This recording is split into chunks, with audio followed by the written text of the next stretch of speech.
संजीवनी हॉस्पिटलमध्ये सध्या आहे. ते गुडघ्याच्या ऑपरेशनमुळेच इथे मी आलेली आहे आणि आम्हाला हा पत्ता बऱ्याच जणांनी सांगितलेला होता आणि ज्यावेळेस मी सरांशी बोलले, आमेर सरांशी, त्यावेळेस मला अगदी खूप बरं वाटलं. पण आधी माझी द्विधा मनस्थिती होती. म्हणजे मी ऑपरेशन करायच्या तयारीतच नव्हते अजिबातच.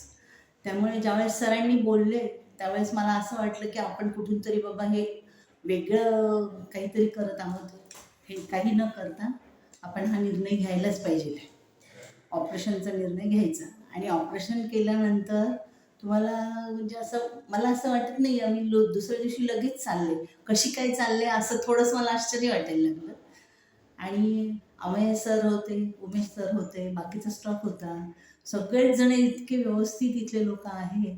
त्यामुळे मला तर म्हणजे अगदी असं वाटलं की आपण हॉस्पिटलमध्ये नाहीच आहेत, एक कुटुंबच त्यांचं आहे आणि या कुटुंबाने हे एकत्र असं घनिष्ठ करून टाकलेलं आहे एकमेकांना.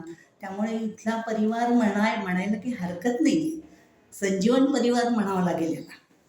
आणि मला तर वाटतं म्हणजे हे देवाची एक देणगी असते प्रत्येकालाच आणि ह्यांना ह्या सगळ्यांना देणगीच आहे. त्यामुळे आमच्यासारखे जे लोक इथे येतात आणि दोन पायावर तुरू चालायला लागतात लगेच, तर म्हणजे हे काही खोटं नाही आहे. म्हणजे अगदी त्यांनी सांगितलं मला 5व्या दिवशी तुम्ही चालायला लागाल. मी स्टेप देखील चालायला लागले, वरती पायऱ्या देखील चढले आणि खरंच कौतुकास्पद आहे बरं का.